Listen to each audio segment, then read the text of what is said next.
Good day, guys, and welcome to another episode of Riding in Tandem. With me, RN.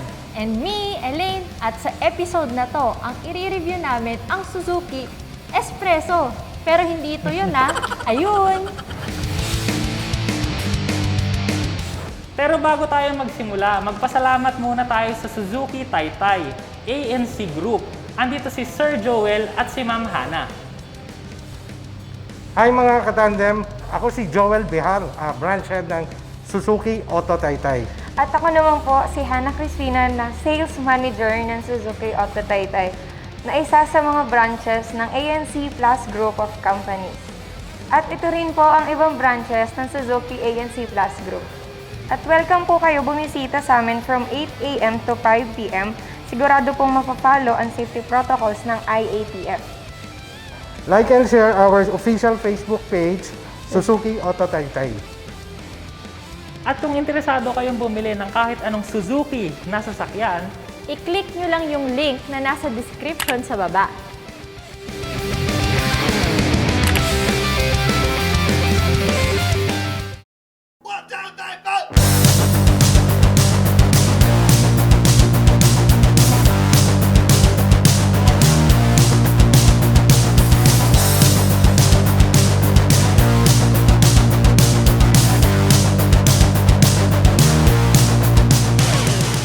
Ang makina nito ay 1 liter, 3-cylinder multi-point injection gasoline engine na may maximum output na 67 horsepower at 5,500 RPM at may maximum torque naman na 90 Nm at 3,500 RPM.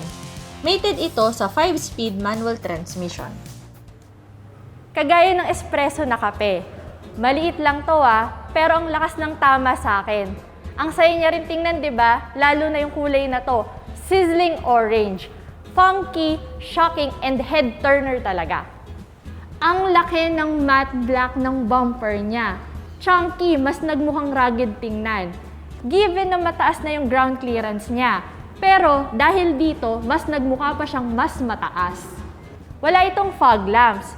Pero malalaki naman yung halogen headlights niya na may chrome casing. Smoke yung background. Nakahiwalay naman ng chrome casing yung signal light. Sa panahon ngayon na puro na lang naglalakihang grille at puro na lang honeycomb design, ito naman yung namumukod tangi. Meron siyang 4 na mini slots na small but strikingly tough ang dating. Sa side, ang dami niyang bulges. Para siyang bata na may bilbil. Ang cute-cute, ang sarap kurut-kurutin, sobrang cute niya. Sa may bandang baba naman, meron siyang side skirt na mukhang skid plate yung design. Rugged pa rin tingnan, pero plastic lang yan Ang minimum ground clearance, 180 mm. Yung gulong naman, steel rims na may hubcap. In fairness, magandang tingnan. Nga pala, ang size ng gulong, 165/70 R14. Sa likod, meron din siyang malaking matte black na bumper. Kaya kahit dito mo siya tingnan, mukha pa rin siyang mataas. Meron din siyang parang spoiler na maliit, pero kasama yan ng body May third brake light na nasa loob ng salamin, and malalaki rin yung taillights. Maganda to kasi kahit sa gabi, kitang-kita yung sasakyan kahit maliit yung body. Meron ding 2 parking sensors at isang tow hitch sa ilalim. at kung mahilig kayo sa kotse o sa motor, mag-subscribe na kayo sa channel namin, siguradong hindi kayo magsisisi. Kung meron din kayong topic na gusto nyong pag-usapan o kaya sasakyan na gusto nyo ipa-review, mag-comment lang kayo sa baba. Malamang excited na kayong makita loob nito, no? Pero bago yan, pakita ko muna sa inyo to. Ang susi ng Espresso, parang regular na susi lang. May logo lang siya ng Suzuki dito. Pero wag ka, sa likod niyan, tingnan mo. May unlock tsaka lock button. Keyless entry to.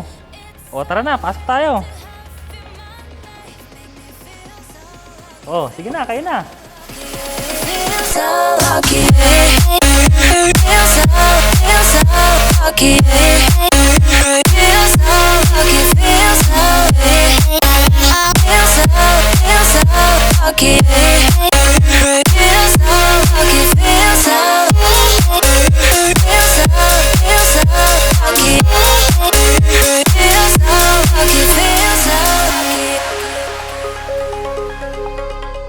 Grabe no, ang kulit na nga ng sasakyan na to sa labas, lalo nang makulit sa loob. Pero ngayon, bago tayo mag-space test, pakita ko lang sa inyo ang adjustment ng manibela. Wala. Tapos ang adjustment niya sa upuan, abante at atras lang at saka recline ng upuan. Pero yung seat height, wala rin siyang adjustment. Sa space test naman natin, saktong-sakto, kasyang-kasya naman ako. Headroom, kasya rin ako. Check naman natin yung second row seats. Pero 5'8" nga pala ako Yeah, man. Kasya ako sa likod. Legroom ko, pasok. Headroom ko, pasok pa rin. Eto, tanong. Meron pa kayang mailalagay dun sa likod? Tara, tingnan natin. Kaso, wala nga pala tong pindutan sa likod. Kailangan mo ng susi pagbukas. Or may switch din dun sa loob. Yun o. Ang luwag dito, kasyang-kasya yung G-test natin. Kulang pa ba sa'yo yung space na yon? Huwag kang mag-alala. Pwede ka rin maglagay dito ng mataas. Tatanggalin mo lang tong nasa ibabaw. Okay, di ba? Plus, hindi pa natatapos dyan. Pwede mo ring itupi itong upuan sa likod. Teka lang. Ayan, ang galing, di ba? Bilib na talaga ako sa mga engineer ngayon. Ang lulupit. Meron siyang mga Isofix tethers dito sa likod. Pag binuksan naman natin yung ilalim, yung spare tire niya, same size ng mga gulong mo sa labas. So, magagamit mo rin to, pero steel rims din. Tapos yung lalagyan niya ng tools, dito lang sa mga tabi ng gulong. It's Calico time! Unahin na natin sa ibabaw. So wala siyang ilaw dito sa gitna. Ang ilaw niya nandito sa unahan. Yung visors naman niya, parehong wala siyang salamin. Sa pintuan, ang una niyong mapapansin, manual ang controls niya ng side mirror. Okay lang naman, madaling gamitin. Sa pintuan niya, mapapansin niyo, puro plastic, pero iba-ibang texture, kaya nakikita mo pa rin yung design niya. Meron lang isang nawawala dito. Yung pindutan ng bintana, wala dito, nandito pala sa gitna, katabi ng hazard switch. Ang manibela niya, urethane. Simple lang siya. May logo lang siya ng Suzuki, airbag, at saka busina. Ang dashboard niya, ito ang kaiba dito. Kasi yung instrument panel niya nasa gitna. Unlike sa mga usual na kotse na nandito sa driver's side. Pero ang ganda niyan tignan. Meron siyang bilog na design dito sa gitna. Nandito yung instrument cluster mo, infotainment system mo, hazard switch, at saka yung babaan ng bintana. Sa instrument panel, digital yung speed mo. So wala ka ng mga gauge na ganyan, maliban sa gasoline mo. Ang infotainment system naman niya, 7-inch, meron siyang Bluetooth phone function, at saka Bluetooth music. So pwede na yung Bluetooth. Ang aircon niya, nasa side nitong bilog na console. Tapos meron siyang parang X-wing na design dito, pa-X. Ganda tingnan. Tapos, yung dalawang aircon niya sa magkabilang dulo, bilog din, omnidirectional. Sa baba ng X-Wing, may lalagyan pa siyang extra, malaki. Tapos, may glove compartment din siya. Sa baba nitong bilog na console na to, ito naman yung aircon switches natin. So, knobs siya lahat, madali namang intindihin, basic na basic lang. Sa baba nun, meron siyang saksakan ng USB, meron siyang power supply, meron siyang lalagyan, at meron siyang dalawang cup holders. Urong ulit tayo sa baba, ito naman yung shifter niya. So plastic lang yung ibabaw, simpleng design, leather yung boot niya. Sa baba ulit, ito yung handbrake niya, nothing special din. May maliit na lalagyan siya dito sa likod. Ang upuan naman niya, simpleng-simple lang yung design, pero masarap upuan, napakalambot. Oh, tingnan nyo to. Dito sa likod, ang importante lang naman talaga dito, nagkasya ako. Pero may bonus pa rin tayo. Yung likod nitong front row seats, leather. Merong mga Isofix dito. Yung windows nga lang natin, pawis pa. Isang maganda dito, itong cover ng trunk. So hindi siya umaangat pag inangat mo yung pintuan. Kaya pwede kang maglagay ng gamit mo dito, hindi mahuhulog. At ngayon tapos na tayo sa exterior and interior review. Test drive naman tayo! Tara na! Tara na, ito na ang favorite portion ko. Kaso hindi ka makakadrive kasi manual eh. Yun nga eh, pero okay lang din kasi at least may experience ko dito sa passenger point of view. In fairness, yung clutch niya, mataas yung mataas yung kagat. Pero kuha na kaagad, tsaka hindi siya ma-clutchy kasi yung iba kasi pagka bitawan mo lang ng konti yung clutch, yung bang nagje-jerk na siya. Nanginginig na. O, ito hindi masyado siyang alagain sa clutch, kumbaga. Ayun kahit medyo mabitaw ka ng biglaan, hindi siya yung gumaganon-ganon, kumakajut-kajut. May mga iba kasing ganon kumakajut-kajut. Ito beginner friendly. Tapos in fairness naman sa regular driving, Maganda rin yung ano niya, yung response niya sa regular driving ha, okay oh. O, nasa 60 ako ngayon. Walang kahirap-hirap yung makina. Ang problema mo, walang tachometer. Kaya hindi ko alam kung anong rev na. Pero masasabi ko lang, hindi siya hirap. Okay, ngayon tatry naman natin yung U-turn.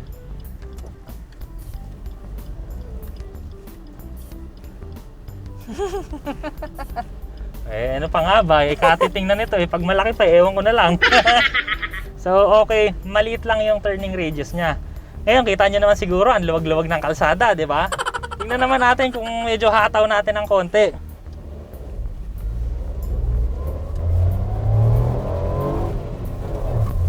Bah, nag-squeak pa ng konti.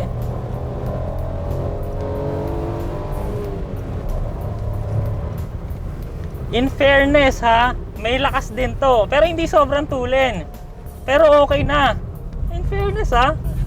May ano to ha, may excitement factor to ha. From 0 ha. Not bad. Siguro kasi dahil magaan. Yung pag-brake niya, kamusta naman? Ayan, may hams. Teka, may hams. Try natin normal braking. Okay, may kagat na kaagad sa simula. Progression, walang problema. Ang ganda ng clutch niya, hindi siya mahirap timplahin. Ang ganda nitong pang city, yung kahit ngawit na ngawit ka na. Minsan kasi mararamdaman mo yan sa ibang sasakyan eh. Pag kunwari, ang tagal mo na sa traffic, tas manual, ngawit na yung paa mo, medyo gumaganyan-ganyan na eh, kadyot-kadyot na yung andar mo eh. Pero ito, feeling ko kahit pagod na yung paa mo, madali lang. Steering. Tingnan natin yan. Turn left. Ayan. Yun oh. Madali lang yung steering niya. Hindi sobrang lambot pero maganda. Ngayon ito, nakakita tayo ng rough road. Siyempre, medyo rugged to eh. Testingin nga natin dito sa lubak-lubak. Ayos. Yun oh. Ayos. Bagay. Pa in fairness ha, Oo. ang ganda ng suspension niya. Malambot yung suspension niya dito sa lubak-lubak. Bagay nga sa lubak. In fairness ha, oh, yabang nung ano, adventure oh. Kala nyo kayo lang, sundan ko kayo.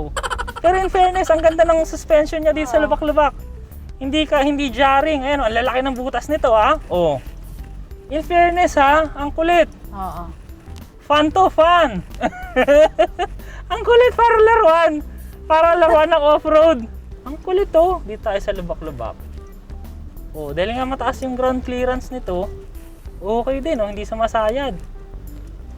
Actually, hindi nakakapag-alala yung pakiramdam dito Oo. eh, di ba? Kasi mataas din yung upo mo sa upuan. So, parang confidence inspiring siya sa lubak-lubak. Pero, in fairness, kaya niya. In fairness, nakakatuwa siya, promise. Kung lubak-lubak sa inyo, ang ganda nito. Isa pa, mura pa to. Mura na, mataas pa, kasya 4 na tao. 5, kasya, kung payat yung siguro, pwede. Huwag pa kami dito ni sir. Sa totoo lang, hindi pa ako sagad dito sa may pinto. Kaya pwede pa. Pwede pa isa. Yung sa clutch kasi, sa ibang sasakyan, alam mo yun, pagka medyo mabagal ka na, nanginginig na siya. Eto ayos. Panisan ka pa ha? Espresso off-roading. Uy! Seryoso, natutuwa ako. In fairness pala, yung steering niya, malambot din. Ayun pag low speed pala, mas malambot siya. Yung clutch niya, sobrang manipulation niya, madali. Kasi merong mga clutch na ano rin, yung sobrang lambot. Pag sobrang lambot kasi, parang para sa akin, walang feel. Kaya parang parang mas mahirap. Pero yung ganito kasi, malambot pero nararamdaman mo pa siya. Paano mahirap? Mahirap tansyahin? Ganun? Oo. Ah. Kasi pag sobrang lambot, alam mo yung konting galaw lang ng paa mo, hindi mo nakokontrol yung clutch. Pero pagka ganito kasi, kahit medyo magalaw mo yung paa mo, hindi siya nagja-jerk. Ah. Kala mo, alam. Ah. Hindi, pero at least Oh, yeah. nagigets ko yung sinasabi mo. Tapos yung shifting niya, pasok na pasok. Ayan madali lang siyang ipasok. Yung mga pagitan niya, madali lang. Ngayon, itry naman natin mga 30 kilometers per hour. Tapos ibibirit natin sa segunda.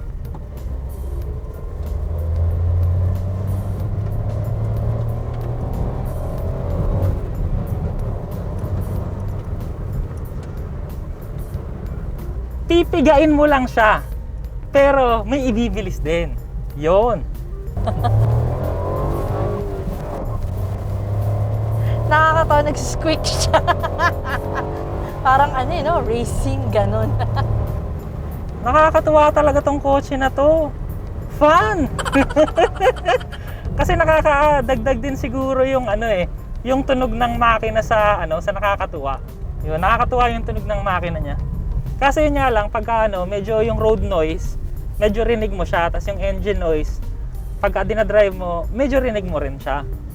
Siguro syempre yung NVH nito, syempre medyo nagtipid din siguro ng konti. Syempre ang mura-mura nito, no? 518 basta nasa kalahating milyon yung presyo niya na kotse, isang kapa. Pero sulit na sulit to, pang city, provincial roads, kaya rin ito. Ang expressway lang ang hindi ko rin alam. Baka kaya naman, pero hindi mo maihahataw. At ito pa ang isang maganda mga katandem. Ang mileage or fuel efficiency nito, 19 kilometers per liter pag city driving. 25 kilometers per liter naman pag highway. O, diba? Sobrang tipid. Mga katandem ikwento ko lang sa inyo. Kasi may motor din ako Kung sa inyong hindi nakakaalam, nagmamotor ako, meron akong Dominar 400. 400cc yung motor ko. Ngayon, ang kain ng gasolina nasa 22 to 28 kilometers per liter. Mga katandem, ito daw sa highway 25. Saan ka pa? Para ka lang nakamotor. Isa pa, ang warranty nga pala ng Suzuki ay 3 years or 100,000 kilometers, whichever comes first. Ang Suzuki Espresso ay nagkakahalaga ng 518,000 pesos. Para sa safety and security features nito, meron itong anti-lock braking system, rear parking sensors, SRS front dual airbags, seat belts, ISOFIX child seat anchorage, child seat tether anchorages, child-proof rear door locks, and immobilizer. Dito na tayo sa segment na The Good. And the bad. Wala ka na. Sige.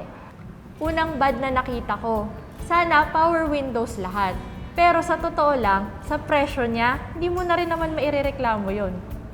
Sa akin ang bad naman, yung road noise niya, yung tire noise niya, medyo may konting rinig ka sa loob. Pero hindi naman alarming, hindi naman nakakabwisit. Konti lang. Next naman sa akin, sana yung trunk may bukasan din, may pindutan. Pwede mo siyang buksan ng susi, kaso yun nga, medyo hassle. Wala na akong maisip na bad Ikaw, meron pa ba? Wala na din eh. Okay. So ngayon, good na tayo. Unang good sa akin yung clutch niya. Gustong gusto ko yung clutch niya kasi ang dali niyang timplahin. So kahit mabigla ka ng konti ng bitaw, hindi siya kumakadyot. Ang dali-dali niya. Napakaganda nito for beginners. Sumunod na good sa akin, meron siyang tulid. As in, enjoy siyang sakyan. Ako, nasa passenger seat lang ako. Ramdam ko yung enjoyment niya nung dinadrive niya yung sasakyan. At syempre ako, enjoy din ako dun sa likod kasi ramdam ko, bumibilis kami. May hatak siya, in short. Yun. Next na good sa akin, yung seat height mo kasi medyo mataas. So meron kang medyo mataas na view sa kalsada, mas madali rin siyang i-drive. Sumunod na good naman sa akin, yung itsura niya na pang off-road, as in rugged yung itsura. Lalo na nung dinala namin siya dun sa rough road, yung suspension niya, bagay dun sa batuhan, promise, sobrang enjoy, sobrang wala hindi matalbog, hindi matagtag, ang sarap niyang sakyan, promise. Kaya niyang i-absorb yung mga butas-butas sa kalsada. Galing.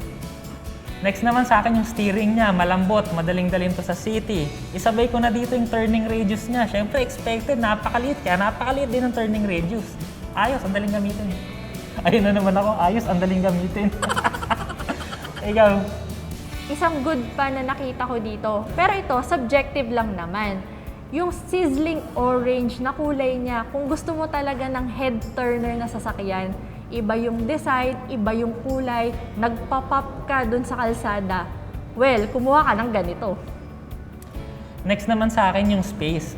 Ang liit lang niya, pero nagkaasya ako. Tapos may lalagyan pa ng gamit. Tapos, pwede mo pang itupi yung second row seats, makakapaglagay ka pa ng mas maraming gamit. So, sobrang sulit. Ang dami mong makakarga. Isa pang good na nakita ko, sa presyo niya, meron siyang kasamang reverse parking sensors at nag-a-alarm pa siya pag hindi ka naka-seatbelts. O, di ba? Grabe, no? Sa presyong 500,000 pesos, makukuha mo na itong lahat na to. Sobrang convenient, sobrang okay. Yung tipong magugulat ka na, meron pala to nito. Ganon. O ngayon, verdict na tayo. Okay, mauna ka na. Okay, sige.